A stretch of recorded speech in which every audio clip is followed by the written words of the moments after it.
Allahu Akbar. Alhamdulillahi Rabbil Alamin, Ar-Rahmanir Rahim, Maliki Yawmiddin, Iyyaka na'budu wa iyyaka nasta'in.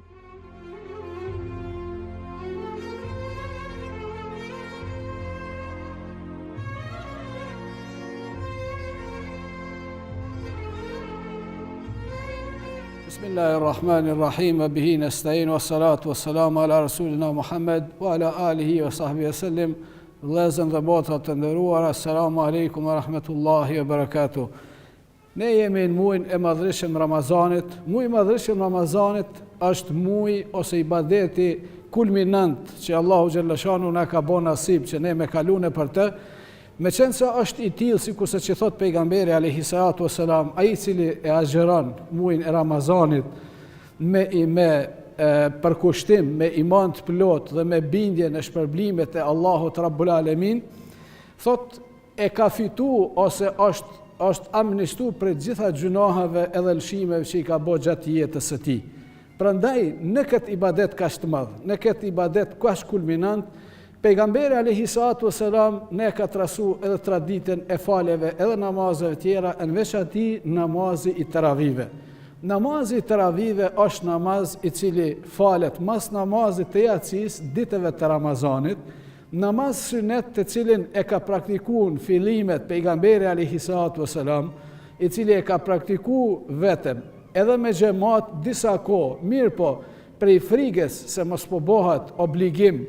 edhe taravia si namaz në mesin e namazeve obligative, e ka ndalu pejgamberi alayhi salatu wassalam, nuk është fal me xhamat, mirë po e kanë vazhdu pastaj sahabët e tij ridvanullahi ta'ala alehim, të cilët edhe kanë marrë porosin edhe obligueshmërinë prej pejgamberit alayhi salatu wassalam, edhe ne si besimtar që ti përmbahemi sunetit pejgamberit alayhi salatu wassalam, edhe sunetit të xulefave ose të halifeve të ndershëm ridvanullahi ta'ala alehim ejmein. Në kohën e Omerit radiallahu ta'ala anhu,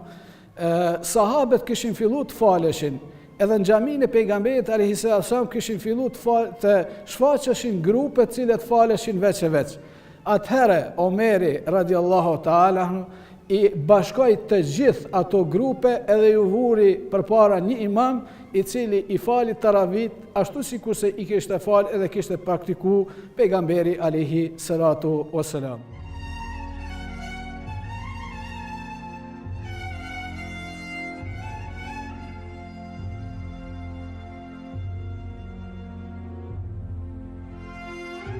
Meqense muaji i madhëshëm i Ramazanit, dita e muajit është ditët e muajit Ramazan janë agjerim, netët janë të zbukuruar dhe të mbuluar me ibadet sikurse namazi i taravive. Namazi i taravive është namaz sunet të cilën e kanë trasu sahabët e Rasulullahi sallallahu alaihi wasallam duke u bazuar në traditën e tij salawatullahi wassalamu alaihi.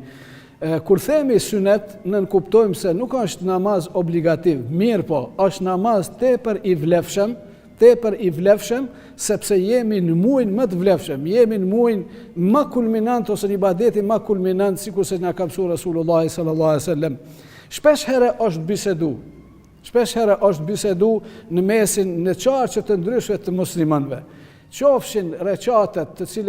cilët pretendojnë se reqatet e namazit të taravisi janë më pak, ose ata të cilët janë më shumë, ose të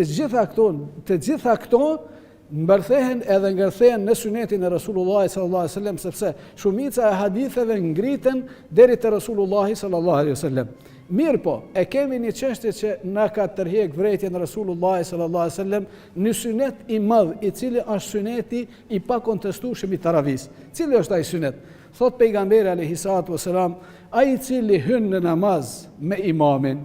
e vazhdon namazin e taravive me imamin, edhe del bashku me imamin, pa marrë parasysh sa është numri i recateve, ai thot e ka fitu shpërblimin edhe e ka arrit shpërblimin e namazit të taravive. Prandaj më shpresojmë që të jemi të vetëdijshëm edhe të jemi të tillë, të atij niveli, se pa marrë parasysh qëndrimet ose bindjet tona personale, përmbajtja e sunetit përgjithshme ose pasimi i sunetit përgjithshëm me u falë mas imamit e mu falë së bashku me xhamatin është suneti më i madh i taravive edhe i Ramazanit.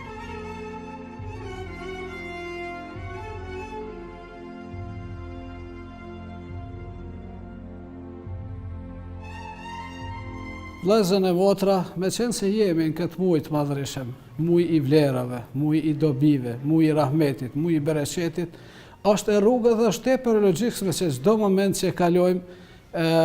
të mos e kalojmë në pavlefshmëri. Prandaj, me qenë se ishim duke folë dhe po bisedonim për namazin e taravive,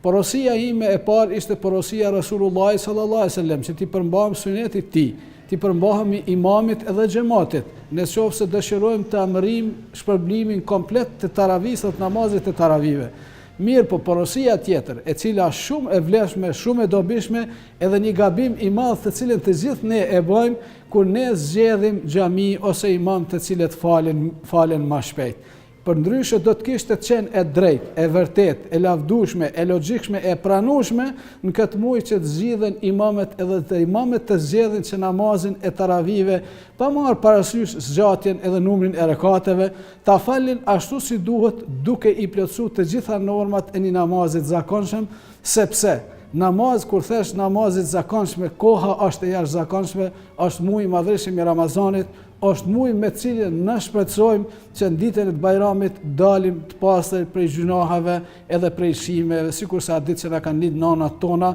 ta gëzojmë vetveten edhe të gëzohemi atë ditë kur do të takohemi me Allahun e Madhreshëm Dhul Xhelal. Duke ju uruar agjerim të lehtë e vepra të pranuara, ju përshëndesim me përshëndetjen e banorëve të xhennetit. Assalamu alaikum wa rahmatullahi wa barakatuh.